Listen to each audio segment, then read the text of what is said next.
Ladies and gentlemen, this video is about the consequences of foodborne nickel, exposure to which sensitizes towards increased morbidity of the skin and internal functions.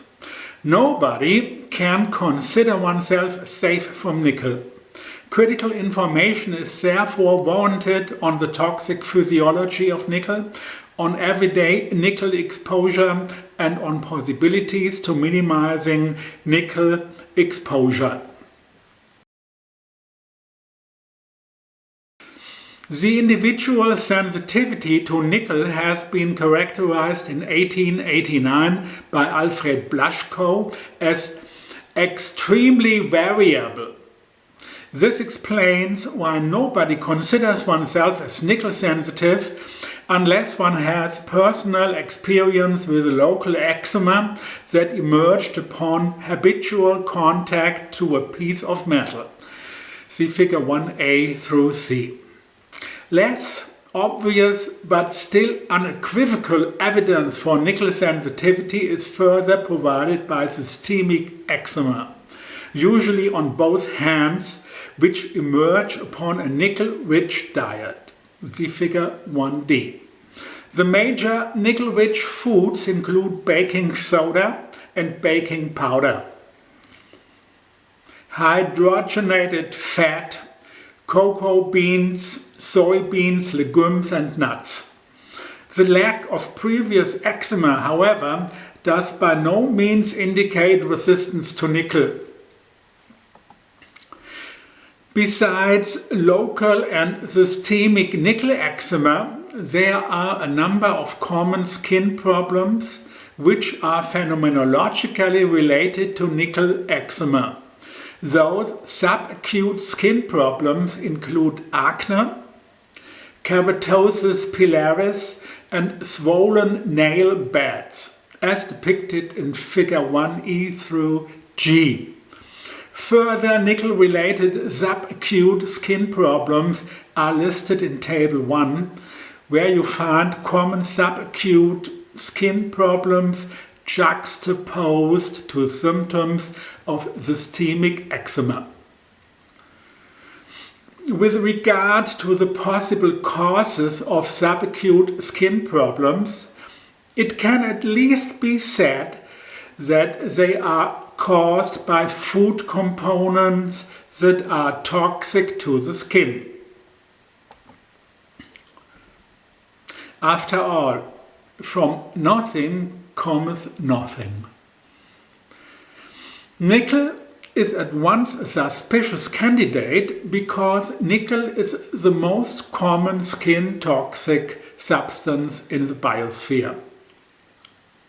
It is too short-sighted to consider nickel as merely the etiologic agent of eczema, the exposure to which would not cause any other skin problems. However, the toxicity of nickel, either in natural food or in chemically enriched processed food, goes beyond the causation of eczematous and subacute skin problems. Since nickel-related skin morbidity is empirically correlated with a plethora of internal symptoms. Also, correlation does not prove causation, it provides strong specific support for the case against nickel. Individuals who suffer from nickel eczema confirm the experience that nickel causes internal problems also. This view, though, is regarded with skepticism by medical orthodoxy. Their reluctance concerning the identification of pathogenic factors is typical and due to the fact that corporate medicine lives from treatments and cures, rather than from eliminating pathogenic factors. The late hygienist Herbert Shelton in 1962 says, "Cures may come and cures may go, but the curing goes on forever." In any case, causation of internal nickel symptoms requires far lower nickel dosages than those required for nickel eczema. Hence, nickel-sensitive individuals may be spared from nickel eczema, but not from internal symptoms of nickel toxicity. The number of individuals affected by internal and subacute nickel morbidity by far exceeds the number of nickel eczema and probably has no gender specificity. The only officially recognized internally induced nickel problem besides systemic eczema is hives, medically called urticaria. Then there is severe migraine-like headaches, which are less well recognized as nickel-caused, but many nickel sufferers are familiar with them. This kind of headache often occurs periodically and may begin in childhood, possibly with the start of regular cocoa milk consumption at school. Cocoa is excessively nickel-laden. Gastrointestinal problems are also attributed to nickel toxicity, including abdominal pain, stomach pain, colics, constipation. Increasingly recognized as nickel-caused are breathing problems, even in adolescence. These problems manifest themselves as an inability to breathe fully through, a condition medically referred to as dyspnoea and asthma. The symptoms vary in severity up to panic attacks. Breathing problems are one of the most common complaints for which a doctor is consulted. Nickel is considered to be involved in the notorious chronic fatigue syndrome, if not by nickel alone, but alongside other heavy metals such as cobalt, chromium, mercury. Fatigue appears to be strikingly severe in some single-kidney individuals. The reason for this may be the reduced elimination capacity of a single kidney. At a nickel-rich diet, levels of tissue nickel increase, and of other accompanying heavy metals also, for instance of cobalt, chromium, mercury. Given a coincidental genetic or acquired sensitivity to heavy metals, this may quickly lead to health impairments. Nickel increases blood glucose levels in animal models. Hence, nickel must be considered as an etiologic agent for type 2 diabetes. An indication that those animal models hold relevance for man is the increased urinary excretion of nickel in type 2 diabetics. Increased nickel excretion indicates a personal preference of diabetics for nickel-rich food. It can be assumed that all individuals who are suffering from local and systemic eczema suffer from subacute and from internal symptoms of nickel toxicity also, long before the appearance of nickel eczema, which anyway appear upon continuous high nickel exposure only. Unusual eating habits can lead to an above-average nickel exposure, which may lead to systemic nickel eczema, owing to the sensitizing efficacy of nickel.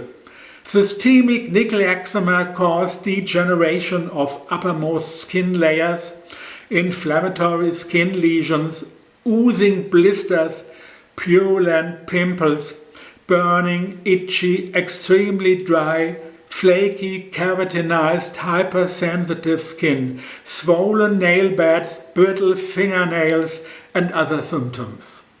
The systemic eczema shown in figure 1D was essentially caused by daily intake of 2 heaped teaspoons, that is approximately 18 grams, of cocoa for several years.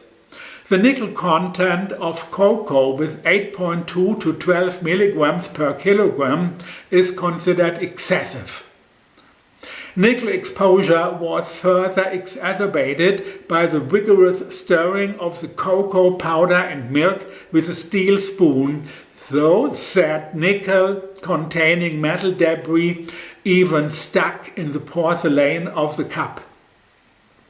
Relevant external exposure was further caused by ordinary cleaning of the domestic stainless steel sink with a scouring pad that generated visible amounts of grey metal abrasion. The sharp micro and nano particles should stick to the skin and may even penetrate it, otherwise they should hardly cause any skin reactions. Indications of a long-standing idiosyncratic sensitivity to nickel in the individual with systemic eczema were dandruff and keratosis pilaris on the back of the thighs. Occasional acne and internal symptoms. Internal symptoms included attacks of migraine like headaches from the 3rd grade up to adulthood, as well as episodic difficulty with breathing, medically referred to as dyspnea or asthma, from the age of 16 years. The mother of the nickel-sensitive individual also seemed sensitive to nickel, as she occasionally suffered from blemished skin up to old age, as well as from chronically swollen nail beds and brittle fingernails, and in middle years had at least one attack of hives. His brother suffered since early adulthood from occasional constipation, athlete's foot, blemished skin, and in old age from type 2 diabetes, despite his sugar-poor diet and perfect body weight. Natural nickel from the soil has always been present in food, enough to trigger subacute and internal symptoms in sensitive individuals. By contrast, systemic nickel eczema requires higher dosages of nickel, which can only be achieved through an unusually high consumption of foods with a particularly high nickel content. In addition, an anthropogenic nickel source seems to be necessary for bringing about systemic skin problems, since nickel eczema seemed to have appeared only after the industrial introduction of nickel.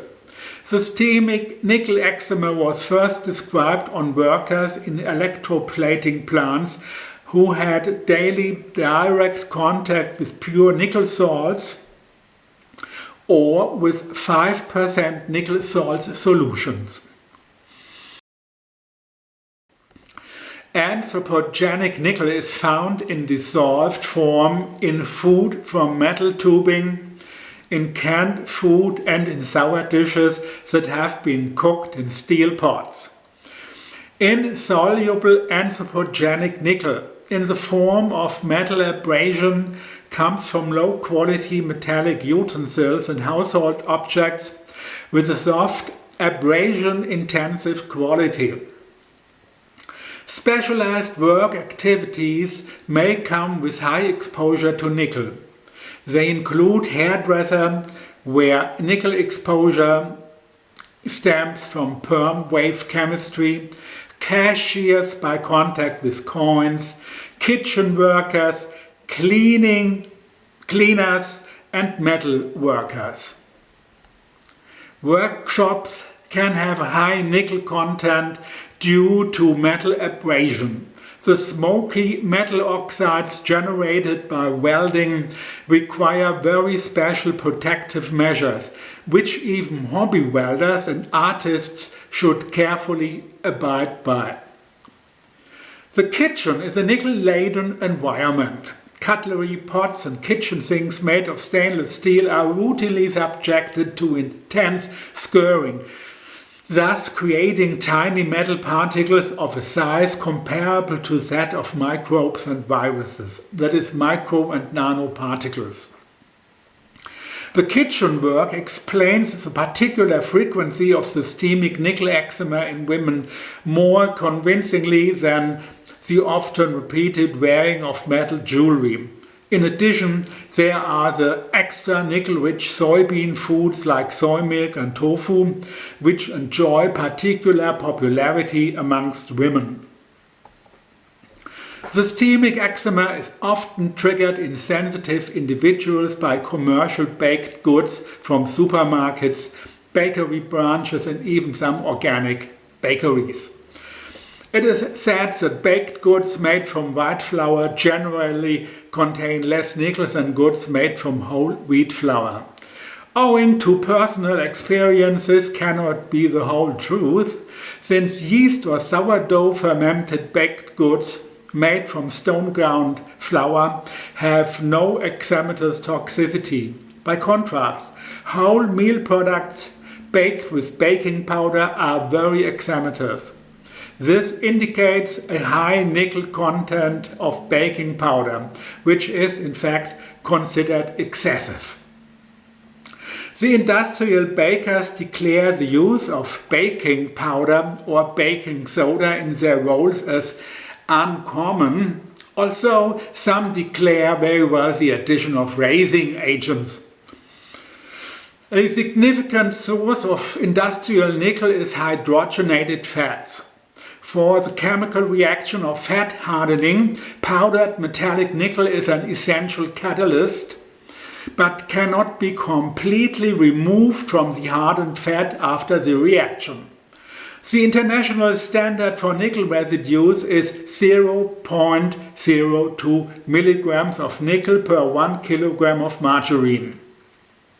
This standard is, however, not without concern, since those nickel residues do promote sensitization to nickel and can cause eczema when consuming a lot of margarine.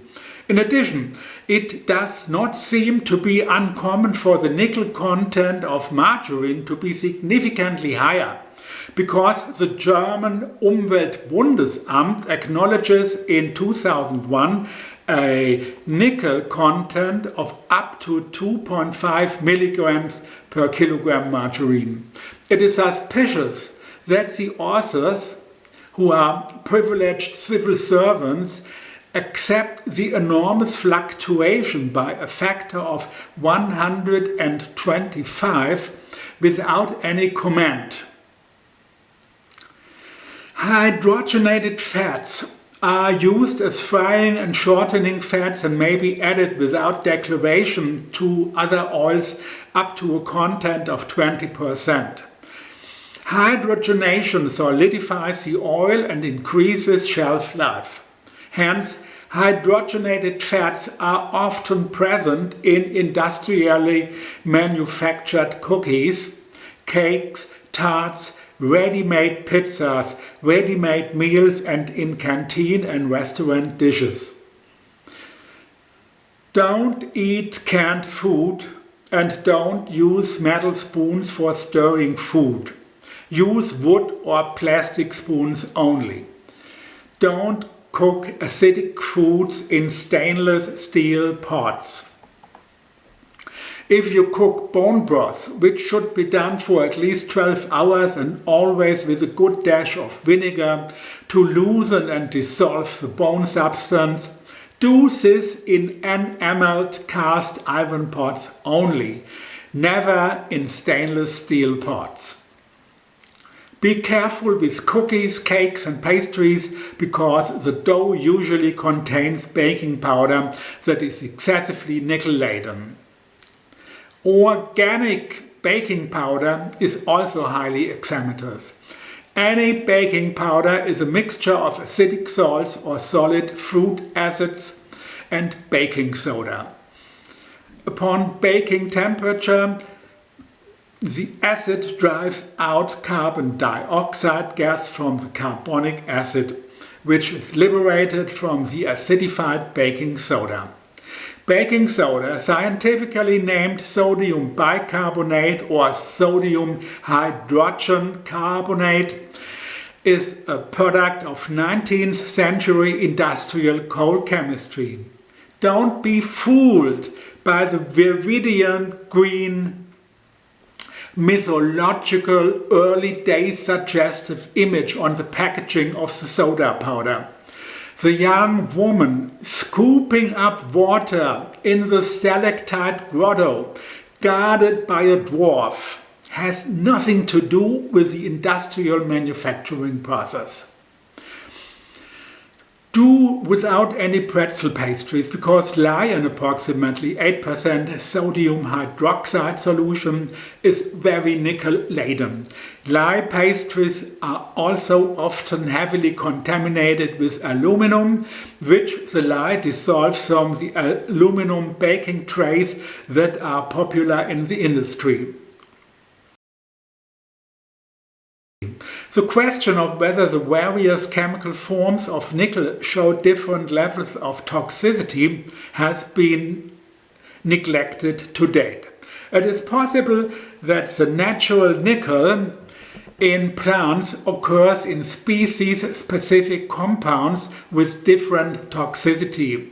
The discovery of systemic nickel eczema, Alfred Plaschko, in 1889, has established qualitative differences between the nickel compounds with regard to their eczematous toxicity, between chlorine nickel in 5% solution and the sulfuric acid nickel oxidol ammonia, which he has found to be far less harmful.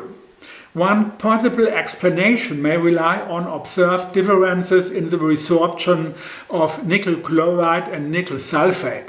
Another explanation may rely on the formation of a nickel ammonia complex in Plaschko's nickel oxidol ammonia, whereas nickel chloride just forms 3 Ni2 plus ions, nickel ions. Further, toxicological differences rely on the solubility of the nickel compounds, specifically insoluble nickel, occurring for instance in smoke from welding, is carcinogenic to the respiratory system. A highly carcinogenic nickel compound is nickel tetracarbonyl, generated from metallic nickel and hot carbon monoxide gas. According to William Sunderman in 1977, nickel tetracarbonyl is 10,000 times more dangerous than the infamous hydrogen cyanide. The symptoms of acute nickel tetracarbonyl poisoning do not appear until days after exposure and include the aforementioned internal nickel symptoms, as is abdominal pain, headaches, difficulty breathing, and fatigue. By contrast, the chemically analogous iron pentacarbonyl is comparatively harmless and was added to anti-corrosion paints and car fuels as an anti-knock agent. Both applications are unthinkable for nickel tetracarbonyl. The extreme toxicity of nickel tetracarbonyl may rely on its high solubility in fats and oils and other organic compounds such as solvents. The lipophilicity enables nickel to access cellular places which are impenetrable by the hydrophilic nickel ion. Anecdotally, it should be mentioned here that the experienced clinical toxicologist Sunderman attributed the puzzling cause of Legionnaire's disease, first described in 1976 to an assassination mass poisoning with nickel tetracarbonyl. The officially implicated newly discovered bacterium Legionella pneumophila, which can often be detected in the cooling water of air conditioning systems, has, by contrast, never been conspicuous as a pathogen, neither before or after the Legionnaires epidemic. We are, alas, being subjected to an educational scheme that sanctifies chemicals and vilifies microbes. Chemicals have a powerful capitalist lobby. Microbes don't. At last, reflect on the question, am I sensitive to nickel? Any of the mentioned physical symptoms should alert you to the possibility of individual nickel sensitivity and persuade you to avoid habitual consumption of nickel-rich foods. Do not wait for government regulation or scientific confirmation. That will be a long time coming, as there is no commercial interest in such activities. On the contrary, expect that any negative information about nickel will tend to be concealed, played down and denied. It is obvious that the manufacturers of nickel-burdened foods take no interest in public education about nickel toxicity. Neither do the manufacturers of skin care products or the medical industrial complex. There is a broad corporate interest in maintaining the state of ignorance about noxious agents in food and additives. Beware of sponge cakes or lie pastries. Do not eat rolls without ensuring absence of raising agents and avoid industrially processed foods. Don't eat produce with a naturally high nickel content. That is, don't eat habitually soybean products, legumes, nuts, cocoa. Be more likely to drink green tea than Indian tea or coffee. Rely on local, traditional, pre-industrial cuisine. In the end, I wish you good luck with your future nickel encounters, and I thank you for your attention.